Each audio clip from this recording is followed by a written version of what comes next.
All right, Ernesto. So here's Dad on the Ingrid Jonker song, where he came up with a chord progression, and we were all in studio, and the thing just kind of happened. But in his words. Ernesto was a piece of music that I'd had like kind of knocking around or whatever, and when we were asked to do the track, I played the piece on an acoustic guitar to Tully on a 12 string. He liked it.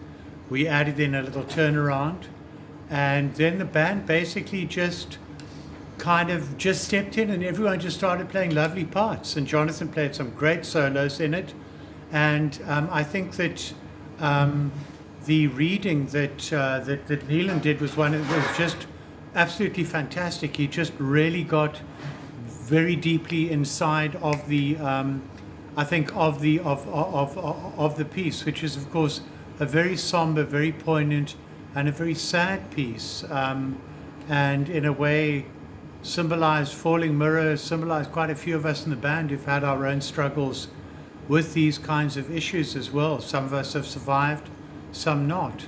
But it was just I felt it was a piece of music that fitted the mood of the piece of poetry. It just worked. And when something works, you don't think about it too much or question it too much. And the band, as I say, the guys just stepped in and did a great job. And Tully, as always, was a masterful engineer and pulled it all together as Tully always did with and for Falling Mirror. Cool. And then the gigs that we played, obviously there was the big one at the Baxter. It was the first showing for the band, and then there was another really big one, which I guess was meant to be our breakout show in Cape Town.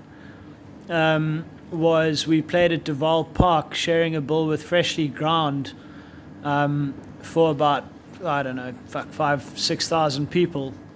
And then after that, we got into the Truth gigs, where I think we did 5 gigs, 5 consecutive weeks there on a Wednesday night. And then there was the final hurrah, which was the. We also did. We did the Saronsberg. We did a gig out at Saronsberg. But talk about at the hotel, which was. It was a great gig, but we had an audience of about fucking 2.5 pineapples, and maybe there was a banana. I think it wasn't well attended, but as always, you do the gig and you enjoyed the music. Was always such a pleasure and such a delight to play. But we realized that by that stage that the writing was kind of on the wall for the band, that we were just the problem, as I mentioned to you earlier, was finding venues and finding stages for the band to keep it going and to keep some sense of steam up, because when this whole thing, why we also wanted to try and keep it going is because there was quite a lot of talk before the tribute gig to Alan at the Baxter and the launch of that Greatest Hits album, that new whatever, of the band possibly going across and playing at Coachella with the documentary behind it. And there was also talk then of the band performing at Glastonbury. So we were obviously very keen to try and keep the thing going and hope that those gigs transpired, which sadly they didn't. As always, it's money. Money doesn't talk; it swears obscenity, as Dylan once observed. But yeah, we basically then tried to keep the band going and do gigs where we could find gigs. Ran the band for just over a year or so after the Baxter gig, and then it just became too much of a steep uphill. And very sadly, we kind of called it a day, and we did an amazing last gig out at the Barnyard in Durbanville. It was a fantastic gig. It was recorded by Tully, I know, has got a recording of it, or did a recording of it. And then there were also, and then Richard recorded it. And then there were 2 women who were representing Carte Blanche. That's right, yeah. And they were keen on doing something with it or whatever, but we never heard back from them. They've got footage of it. God knows, I can't remember their names. Tully might remember, Richard might remember. But and Richard, that was sorry, it. just for the record, I don't know if... Richard was the filmmaker. Yeah, the guy who's doing the Who made documentary. the jockey, yeah. Who I suggested that you speak to Sam Hendrickse about and see if there was anything forthcoming from Sam or from Richard via Sam, whatever the case might be.